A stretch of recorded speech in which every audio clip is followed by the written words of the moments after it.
Et en même temps, c'est quelque chose qui est difficile. J'ai eu beaucoup de mal à, à savoir comment j'allais traiter ce sujet. Alors, je ne vais pas vous cacher une chose. J'ai résumé l'article qui est là-dessus, ça fait 70 pages, donc je me suis dit, comment je vais faire 70 pages? J'ai une demi-heure. Je pense que je vais prendre un peu plus qu'une demi-heure, mais je vais essayer quand même d'être concis. Et surtout, j'aimerais vous donner, enfin, à ceux qui ne connaissent pas encore la Bible, donner envie de la lire, et à ceux qui la connaissent, qui la lisent déjà, être encore plus encouragés à la lire. Personnellement, j'ai vraiment eu la notion qu'il y avait un Dieu à travers la création, à travers la nature, en admirant tout ce que je voyais, les fleurs, je me disais, ah, c'est pas possible, il y a quelqu'un en dessus, les animaux, les oiseaux, leur variété. Mais j'ai jamais compris qui était ce Dieu et ce qu'il voulait avec moi comme relation. Par contre, quand j'ai ouvert une Bible, là, les choses ont changé et j'ai pris conscience en particulier de mon péché et des problèmes que j'allais avoir si je réglais pas ça euh, sérieusement. Et je crois qu'il nous faut vraiment considérer que la Bible, eh bien, c'est le livre qui est à l'initiative de Dieu. C'est pas des réflexions des hommes au sujet de Dieu, mais c'est Dieu qui nous parle, et c'est un peu comme ses réflexions pour nous. Mais pour ça, il a utilisé des hommes pour nous parler. Et c'est en fait un peu comme le recueil des lettres que Dieu nous adresse, parce qu'en fait, il veut se révéler à nous. Dieu nous a créés pour avoir une relation avec nous, et la Bible est là pour ça, pour établir cette relation, un peu comme un code quand vous êtes dans une copropriété. Si vous savez qu'il vaut mieux ne pas tondre à midi, c'est bien. Les relations avec votre voisin seront meilleures. Si vous n'avez pas lu le code qui règle la copropriété, vous allez avoir des reproches. C'est pareil avec Dieu. Il vaut mieux savoir ce qu'il a à nous dire. Alors Dieu, eh bien, nous a donné ce livre, la Bible. Alors il ne nous l'a pas donné d'un coup, en disant, voilà, boum, je te donne le code pour savoir comment tu dois te comporter avec moi, mais il va le donner progressivement. C'est au fil de l'histoire des hommes, et ceux qui ont eu le début de la Bible en connaissaient moins sur Dieu que nous aujourd'hui. Et vraiment, il nous faut réaliser le privilège que nous avons à avoir toute la Bible. La confession de foi de notre Église, il est dit ceci. Nous affirmons l'autorité souveraine de la Bible dans ses 66 livres. Elle est entièrement parole de Dieu, exempte d'erreurs dans les originaux, ultime autorité en matière de foi et de vie chrétienne. Par son esprit et au travers de la personnalité des écrivains, Dieu a veillé à la formation des saintes écritures et à leur transmission au cours des siècles. Il les a pleinement inspirées. Aucune nouvelle révélation n'a le pouvoir de les modifier en quoi que ce soit. Voilà, ça c'est ce que nous croyons en venant dans l'Église ici. Vous pouvez vous attendre à ce que je dise pas autre chose que ça, ni moi, ni d'ailleurs personne d'autre qui enseigne. Donc c'est quand même rassurant. S'il y a eu des confessions de foi qui ont été faites, c'est justement pour définir un cadre, parce que malheureusement, le cadre est assez rapidement devenu nécessaire compte tenu des fausses doctrines, compte tenu des différentes façons d'approcher la Bible ou d'approcher Dieu. Alors, vous voyez ici que on va essayer de voir au fil de l'exposé le fait que la Bible, bon, déjà, c'est une bibliothèque, c'est pas un livre, mais plusieurs livres, qu'elle a été inspirée, et que le fait qu'elle soit inspirée, eh bien, ça a plusieurs conséquences. Premièrement, que ce texte est fiable, que c'est la vérité, si c'est Dieu qui parle. Et la deuxième conséquence, eh bien, c'est qu'elle fait autorité. Si c'est Dieu qui parle, qu'est-ce qu'on peut rajouter ou enlever? On doit s'y conformer. On verra ensuite comment elle a été délimitée dans ce qu'on appelle le canon, soit l'Ancien ou le Nouveau Testament. On n'y voyait pas une arme à feu, mais euh, une règle. Et puis ensuite, on parlera un petit peu de sa transmission. Parce que tout ça apparaît ici, hein. Donc on va pas voir dans l'ordre, mais un peu dans le désordre, mais avec un ordre que vous allez comprendre, j'espère, assez logique. Donc l'Ancien Testament, il comprend 39 livres. Ils ont été écrits en hébreu et une partie a été écrite en araméen, mais très peu. Et elle a été écrite entre le 15e et le 5e siècle avant Jésus-Christ. Donc ça fait sur une période de 1000 ans quand même. C'est pas un livre, comme je disais tout à l'heure, hein, qui est arrivé d'un coup. Le Nouveau Testament, il comporte 27 livres qui ont été écrits en grec. Et eux, ils ont été écrits pendant le premier siècle, forcément après Jésus-Christ. C'est le Nouveau Testament. Au total, il y a donc 66 livres. C'est pour ça que dans la définition, la Bible, dans ces 66 livres, c'est de ça qu'on ne parle pas d'autres livres qui viendraient se greffer en plus. En fait, testament, c'est un terme qui a été gardé, mais qui signifie euh, pas c'est un peu différent aujourd'hui. Le mot a changé en signification. Nous, au testament, c'est quelqu'un meurt et puis on sait, on connaît ses volontés. Ici, c'est plutôt ce terme, il veut dire plutôt alliance ou contrat. Donc, d'autres fois, on va parler de l'ancienne alliance et la nouvelle alliance. Et en fait, je dis tout à l'heure, Dieu a voulu passer un contrat avec nous. C'est pour ça qu'il nous a donné ces alliances. Et il cherche à développer une relation avec nous, mais il cherche surtout à nous montrer comment on peut avoir cette relation. Et au fil des textes, eh bien, il nous apprend des choses, il me semble, beaucoup sur nous-mêmes autant que sur lui. Et sur nous-mêmes, eh bien, on découvre un peu nos besoins. Comme je disais, personnellement, en lisant la Bible et particulièrement l'Ancien Testament, j'ai découvert combien l'homme pouvait être profondément méchant, cruel, tordu. Et il a été question aussi de la gravité du péché, de la sainteté de Dieu, du besoin euh, d'une réparation. Et ça, on le voit dans l'Ancien Testament. Et l'Ancien Testament nous montre que nous n'avons pas la réponse en nous-mêmes. Il faut qu'il y ait une nouvelle alliance qui apparaisse. Ça va être le Nouveau Testament qui va en parler. L'Épître aux Hébreux hein, nous explique que si la première alliance avait été suffisante, bah, ça aurait fonctionné. Et il fallait une nouvelle alliance qui soit meilleure. Donc, on vient de dire que la Bible, c'est la lettre que Dieu adresse aux hommes. On considère donc qu'elle est inspirée. Alors, inspirée, et non seulement quelques parties de la Bible, mais toute la Bible est inspirée. Alors, inspirée, on peut penser des fois au poète qui a une inspiration et qui va écrire. Mais c'est pas de cette inspiration-là qu'il s'agit pour la Bible. On va lire de Pierre 1 au verset 19. De plus, nous avons la parole des prophètes sur laquelle nous pouvons nous appuyer fermement, et vous faites bien de lui accorder votre attention, car elle est comme une lampe qui brille dans un lieu obscur jusqu'à ce que le jour paraisse et que l'étoile du matin se lève pour illuminer vos cœurs. Sachez avant tout qu'aucune prophétie de l'Écriture n'est le fruit d'une initiative personnelle. En effet, ce n'est pas par une volonté humaine qu'une prophétie a jamais été apportée, mais c'est poussé par le Saint-Esprit que des hommes ont parlé de la part de Dieu. Donc le terme inspiré, on pourrait le comprendre aussi en utilisant plutôt le terme spiré, c'est-à-dire elle a été soufflée par Dieu. L'Esprit de Dieu a soufflé les paroles aux écrivains, à ceux qui ont écrit l'Ancien Testament et le Nouveau Testament d'ailleurs,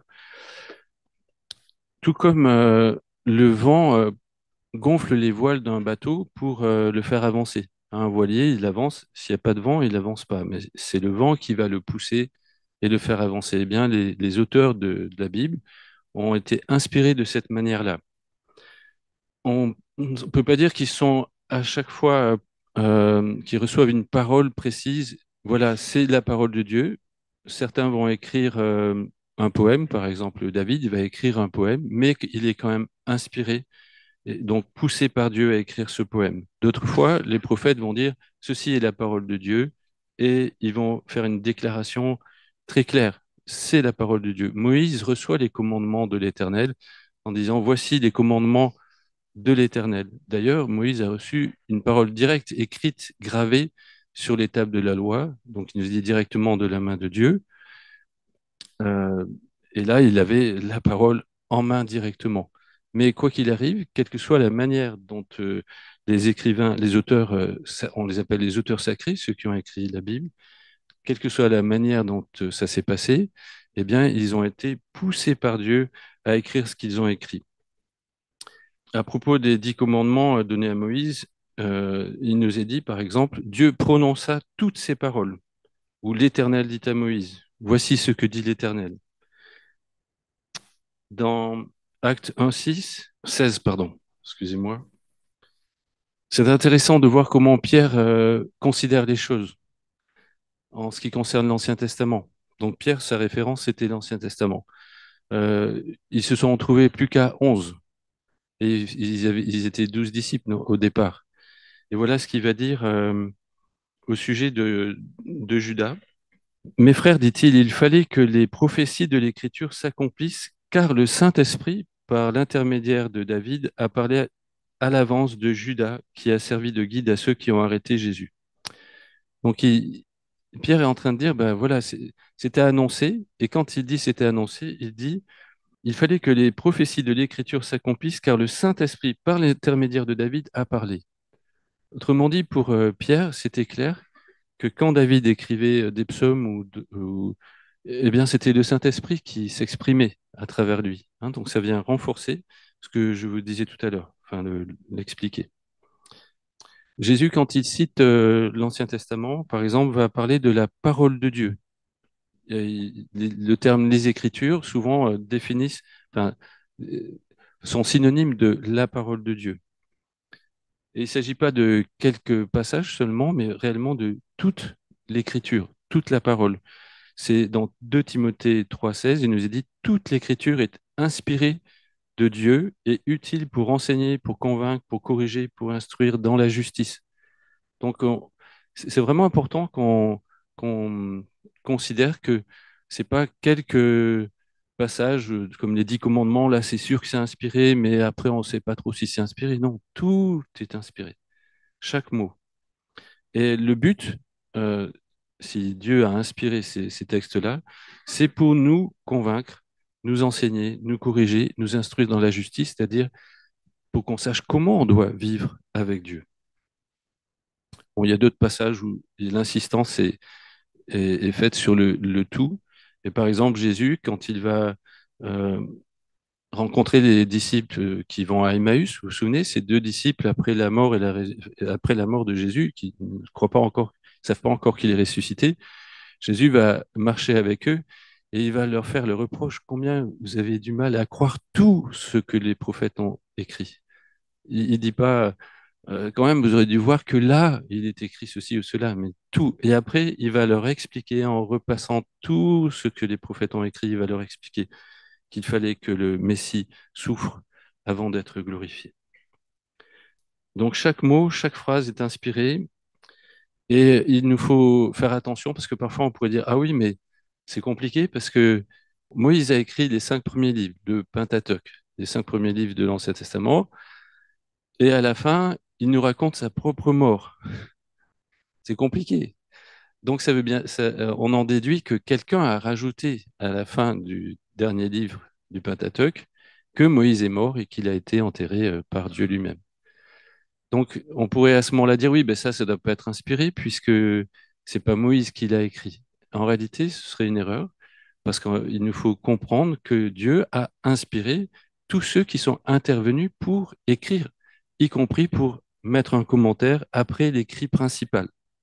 Et en fait, c'est quelque chose sur lequel on peut vraiment s'appuyer, ce qui est vraiment important. Les auteurs du Nouveau Testament eux-mêmes se réclament de Dieu. Je propose qu'on lise 1 Thessaloniciens 2,13. Alors, je vous fais chercher un petit peu, parce que c'est pas affiché. Mais après tout, on est là pour parler de la Bible, alors autant la feuilleter. Donc, c'est l'apôtre Paul qui parle, hein. Il parle des Thessaloniciens et dit, voici pourquoi nous remercions Dieu sans nous lasser.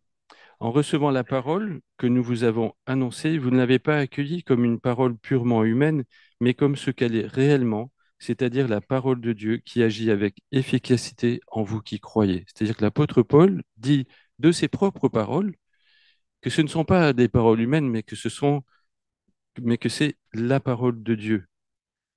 C'est réellement euh, Dieu qui parle à travers Paul et à travers les écrits du Nouveau Testament. Et ça n'a rien d'étonnant si on réfléchit à ce que Jésus avait annoncé, puisqu'il nous dit dans Jean 14, 26 que il enverra le Saint-Esprit, que le Saint-Esprit leur rappellera tout ce qu'il avait enseigné lui-même, tout ce qu'il leur avait déjà dit. Et Jésus lui-même s'est présenté comme le porte-parole de Dieu et comme la parole même de Dieu. Donc, non seulement il parlait de la part de Dieu, mais il était lui-même la parole de Dieu. Donc, on ne pouvait pas avoir plus inspiré que Jésus-Christ lui-même. Donc, toutes les paroles de Jésus sont forcément inspirées puisqu'il est la parole. Hébreux 1, verset 1, on va le lire aussi. À bien des reprises et de bien des manières, Dieu a parlé autrefois à nos ancêtres par les prophètes. Et maintenant, dans ces jours qui sont les derniers, c'est par son Fils qu'il nous a parlé. Autrement dit, dans ce verset, on a confirmation que Dieu a parlé dans l'Ancien Testament, Dieu parle dans le Nouveau Testament, et dans le Nouveau Testament, il parle par Jésus lui-même. Et on ne peut pas avoir de plus grande révélation que la révélation de Dieu lui-même. On ne peut pas avoir de plus grande révélation que la révélation que Jésus est venu nous faire. Donc ce serait quand même surprenant que Dieu ait encore des choses à nous dire. Tous ceux qui se sont prétendus comme venant de Dieu plus tard sont des imposteurs. Et ça, c'est vraiment important. Et c'est triste de réaliser que, eh bien, les gens ont écouté ceux qui sont venus plus tard et qui se sont dit, ben voilà, le Saint-Esprit m'a parlé et j'ai quelque chose à vous révéler. Ça a quand même donné le Coran. Et puis d'autres choses comme le livre des Mormons. Donc, c'est des choses qu'il nous faut prendre réellement au sérieux, mais qui doivent vraiment nous encourager. Et Jésus lui-même disait d'ailleurs, je ne parle pas de moi-même, mais tout ce que je vous dis, c'est le Père qui me l'a donné. Et en parlant du Saint-Esprit, il précise aussi, le Saint-Esprit ne parlera pas de lui-même, mais il prendra de ce qui est à moi et il vous l'annoncera. Et ce qui est à moi est au Père, et ce qui est au Père est à moi. Donc, Dieu est complètement d'accord avec tout ce que le Saint-Esprit a annoncé par Jésus et par les auteurs du Nouveau Testament. J'ai été long, mais vous allez voir que si on a vraiment conscience de cela, alors on va comprendre que tout le reste découle. Si la Bible est inspirée, comme elle le prétend, et comme ça se vérifie en réalité, mais alors elle va être infaillible, puisque Dieu, qui l'a inspirée, il est, il connaît tout, il sait tout, et il est la vérité. Du coup, on va pouvoir croire et affirmer que elle est exempte d'erreur dans ses originaux, et parce que par son esprit et au travers de la personnalité des écrivains, eh bien, Dieu a veillé à la formation de ces écritures. Puisque Dieu a voulu nous transmettre un message, Dieu, il sait tout. Dieu, il est lui-même euh, authentique. Il ne va pas nous raconter des histoires. Donc, il y a deux termes. Il y a le terme infaillible et le terme inhérence. C'est des termes techniques. Infaillible, ça veut dire que le message biblique est vrai, digne de confiance. L'inhérence des Écritures, ça veut dire qu'il n'y a aucune erreur ni contradiction dans les manuscrits originaux et jusque dans les détails. La Bible ne se trompe pas, elle ne nous trompe pas. C'est-à-dire Dieu, il ne s'est pas abaissé à notre niveau au point de nous raconter des mensonges pour qu'on comprenne mieux, parce que s'il n'avait pas dit un mensonge, on aurait moins bien compris. Non, il nous dit la vérité. C'est pas facile des fois de se dire non, il n'y a pas d'erreur dans la Bible. Quand on lit, on se dit ah, tiens, c'est bizarre, c'est l'âge de cette personne dans l'Ancien Testament, le nombre de combattants qui meurent sur le champ de bataille, c'est impressionnant. Nous, on entend, il y a eu 3 morts, là-bas, c'est 120 000 morts. Euh, et pourtant, tout est juste, tout est vrai. Et il nous faut vraiment accepter de soumettre notre compréhension, nos raisonnements. Il nous faut réfléchir quand on la lit, mais il nous faut soumettre nos raisonnements à ce qu'elle nous dit. Parce que dans l'Ancien Testament, par exemple, dans le psaume 119 qui est consacré à la Bible, eh bien, il nous est dit, tous tes commandements sont vérité. Jésus le revendique, il dit lui-même, je suis le chemin, la vérité et la vie. Il dit dans Jean 17, 17, ta parole est la vérité. L'apôtre Paul, quand il va expliquer Quand il va argumenter, il va dire, nous ne falsifions pas la parole de Dieu, mais nous vous la faisons connaître conformément à la vérité. Si on y réfléchit bien, on a déjà des preuves dans la Bible elle-même qu'elle dit la vérité. Prenez toutes les prophéties qui se sont accomplies. Elles ont été annoncées des centaines d'années avant que ça arrive, et on voit qu'elles arrivent. Vous vous souvenez qu'un prophète, s'il annonçait quelque chose et que la chose n'arrivait pas, il devait être lapidé. C'était un faux prophète. Mais les prophètes de Dieu qui ont été inspirés, ils ont annoncé des choses extraordinaires. Ce qui est extraordinaire, c'est qu'il l'a annoncé longtemps avant, ou parfois pas très longtemps avant, mais en tout cas avant que ça n'arrive. Et c'était une manière de vérifier que c'était bien une parole inspirée. Si on regarde tout ce qui s'est réalisé en Jésus, par exemple, c'est incroyable. Il y a des choses où Jésus est intervenu pour dire il faut que la parole s'accomplisse, mais d'autres fois, il y était pour rien. Quand ils ont tiré au sort sa tunique et qu'ils ont partagé ses vêtements, ça, Jésus, il y était pour rien. Pourtant, c'était annoncé. Quand Ésaïe annonce la manière dont il va être crucifié, ils ont percé mes pieds et mes mains. C'était qui pouvait le deviner? Seul Dieu pouvait l'annoncer. Et là, on voit qu'elle est fiable. Ce qui se passe en Israël, ça nous interpelle aussi. Les bruits de guerre, les tremblements de terre, les famines, tout ce qui augmente, tout ce que l'Apocalypse nous annonce et qui, comment dire, se confirme de plus en plus dans les faits, ça nous parle aussi, ça nous montre que la Bible est vraie. Comme je vous ai dit que je m'étais inspiré de ce livre, je vais vous lire un petit passage parce que j'ai trouvé que c'était intéressant.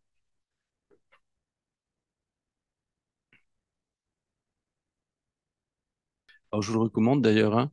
Je ne sais pas si on pourra l'avoir à la bibliothèque, parce que c'est vrai que c'est pas un livre de chevet, mais si on a une question à creuser, bah, ça peut être bien, parce que je trouve que il n'y a pas besoin d'être un grand théologien, parce que je ne suis précisément pas, et je ne suis pas un spécialiste de la Bible, mais là, j'ai trouvé vraiment intéressant ce qui est dit.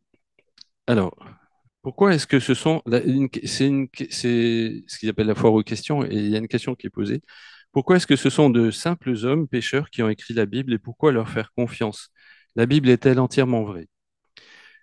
Et voilà la réponse qu'il donne. Le fait que Dieu a utilisé des hommes pécheurs pour nous parler ne veut pas dire que ceux qu'ils ont écrits soient faux. L'erreur ne fait pas nécessairement partie de l'humanité, surtout si Dieu a protégé dans sa providence les auteurs bibliques de l'erreur.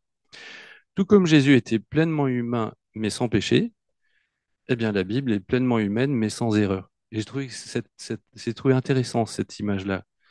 La doctrine de l'inspiration m'engage à placer ma confiance non pas dans les auteurs humains, mais en Dieu qui, par son esprit, les a utilisés pour me parler. Et finalement, c'est ça qui est important. C'est qu'on croit que Dieu a gardé les auteurs humains quand il les a inspirés et que du coup, ce qu'ils ont écrit est vrai et juste. Elle garantit que ce qu'ils disent est fiable et exempt d'erreur. Et ça, je trouve que c'est intéressant parce que je peux mettre ma confiance dans ce Dieu qui sait que j'ai absolument besoin de sa parole pour le connaître.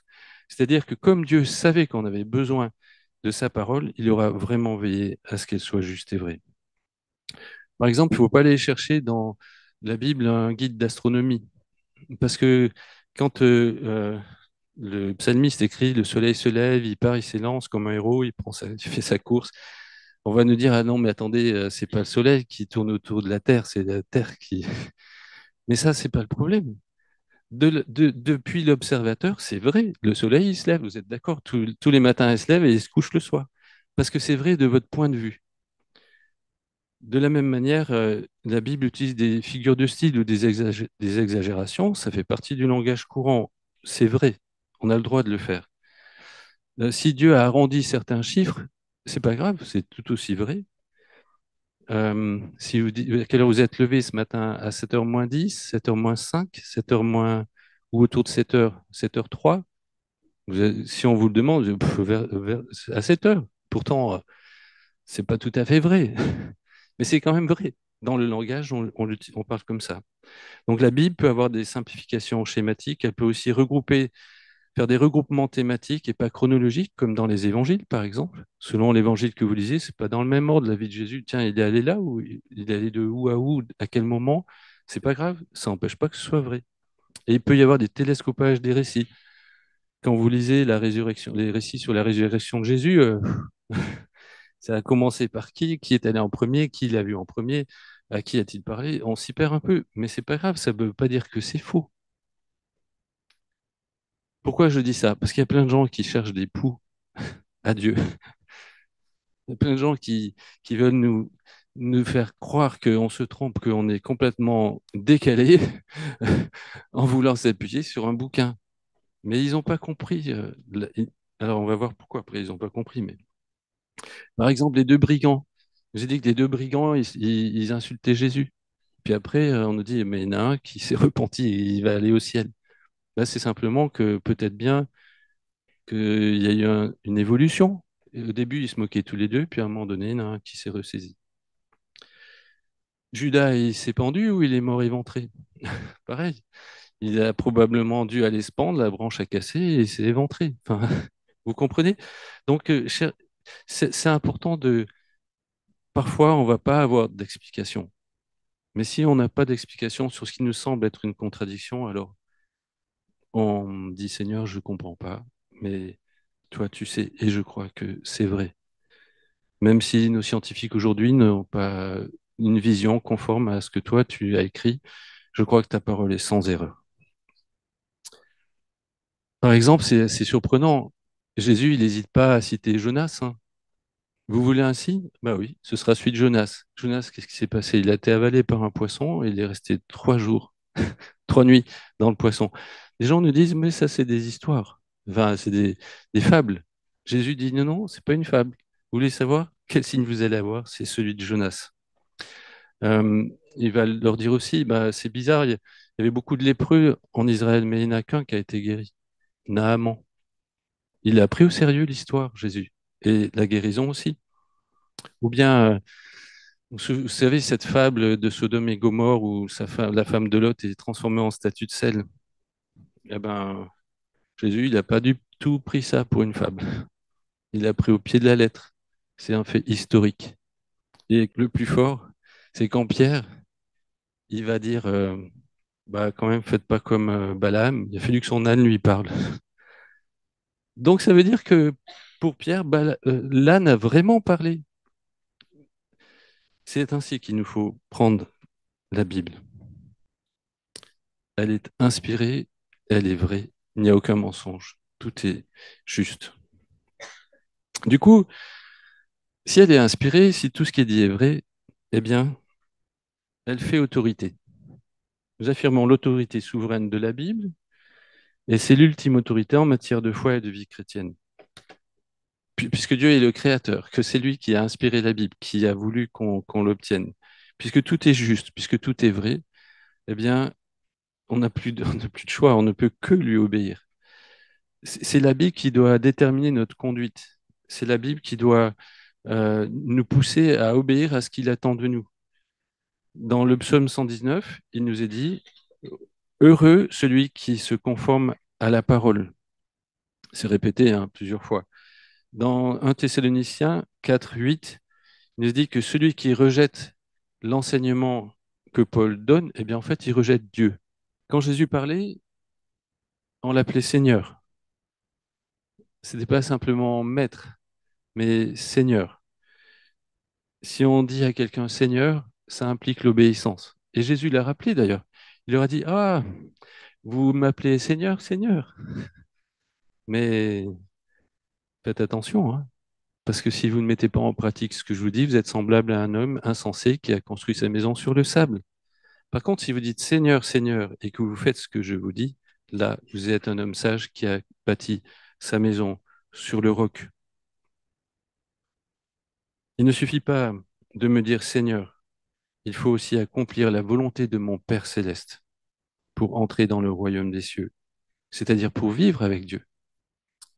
Pour que ce soit bien concret, je ne sais pas si vous vous souvenez de cette histoire de David.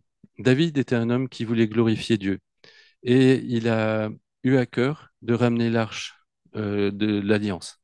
Alors il fait une grande réunion, ils sont 30 000 soldats, plus tout le peuple, et ils vont à Jérusalem avec l'arche. Ils l'ont mis sur un char. Mais malheureusement, à un moment donné, l'arche, elle va tomber. Du coup, Usa, il met la main pour la rattraper, l'empêcher de tomber. Et Usa meurt. Et là, on se dit, bah, qu'est-ce qui se passe?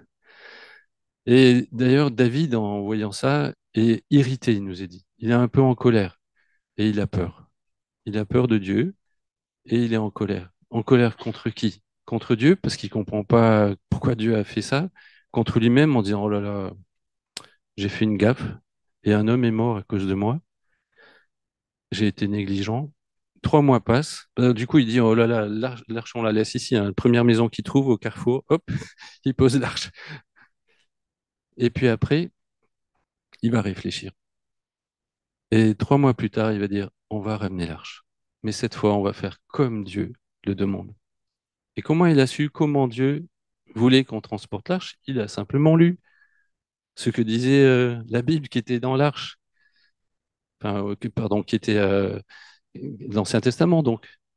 Et là, Dieu expliquait comment il fallait transporter l'arche. Il y avait des barres, il fallait que ce soit les Lévites qui la portent et il fallait offrir un sacrifice. Et là, il a fait comme Dieu voulait. Et tout marche. Et il nous a même dit que Dieu soutient les Lévites pour porter l'arche. Ils avaient quand même une dizaine de kilomètres à faire à pied avec l'arche sur le dos, sur les épaules. Eh bien, c'est l'attitude que Dieu attend de nous.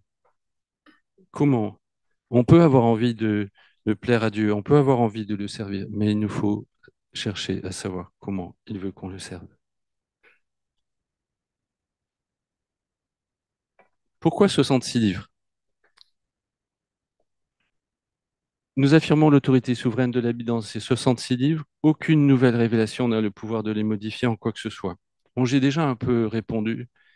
On a vu tout à l'heure que Dieu maintenant s'est révélé par le Fils. Il ne peut pas y avoir de plus grande révélation. Et donc, on ne doit pas attendre plus. Les 66 livres, en fait, correspondent aux 39 livres de l'Ancien Testament. Ils ont tous été reconnus par le peuple juif. Il y a pas eu de discussion là-dessus. Si on regarde bien, Jésus lui-même, avec les sacrificateurs, les docteurs de la loi, ils n'ont jamais discuté en disant oui, mais ça, c'est dans tel livre. Non, quand ils citaient les Écritures, c'était les Écritures et c'était les 39 livres de l'Ancien Testament. Le canon, en fait, ça veut dire règle, c'est-à-dire il y a, la Bible est délimitée par un certain nombre de livres. En dehors, c'est plus la Bible.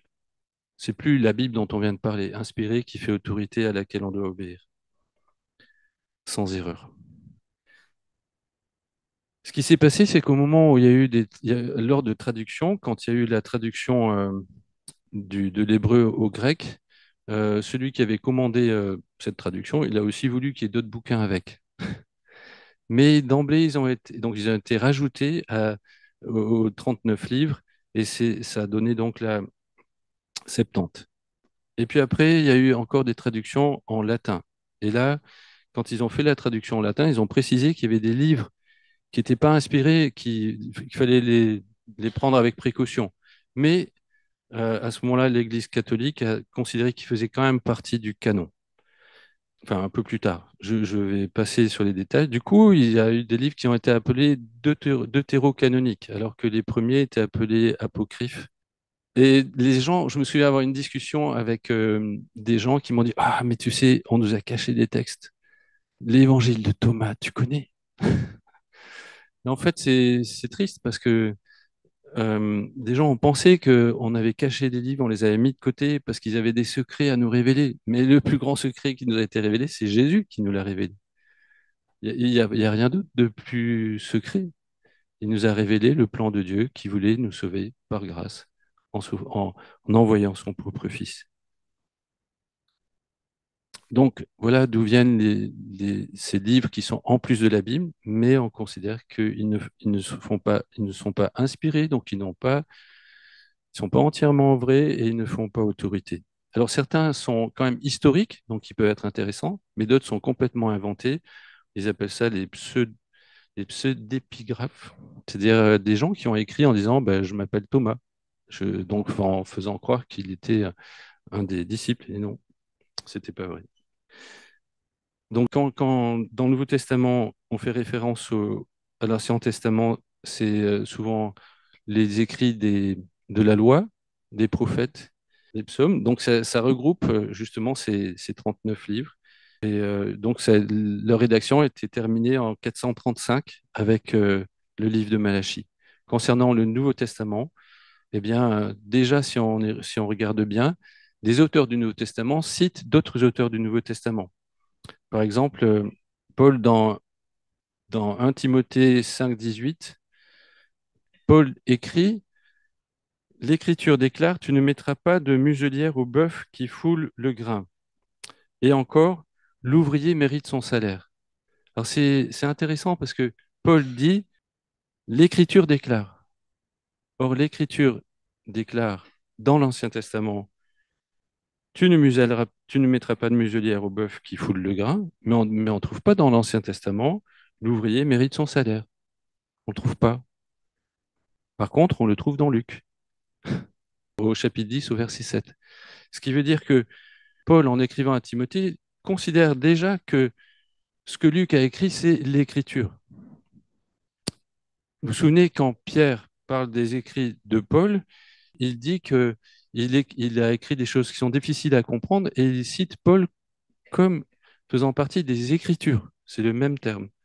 Autrement dit, eh bien déjà, au moment du Nouveau Testament, il y avait des textes qui circulaient et qui étaient reconnus comme étant, comme faisant autorité et comme étant aussi importants que les Écritures. En réalité, le Nouveau Testament, il a été écrit au cours du 1er siècle. Je vous lis là aussi une page de ce bouquin-là. Pour répondre à cette question, est-ce que c'est une décision humaine ou une décision divine que de délimiter le Nouveau Testament? En fait, la réponse est la suivante. Ce n'est pas l'Église ou une autre institution humaine qui a décidé d'autorité ce qui devait ou ne devait pas figurer dans la Bible. Il semble assez naturel, au contraire, de reconnaître avec confiance que les Écritures se sont authentifiées elles-mêmes. La reconnaissance de certains livres par l'Église a été progressive, non parce que le texte biblique était en cause, mais parce que le discernement humain est faillible et limité.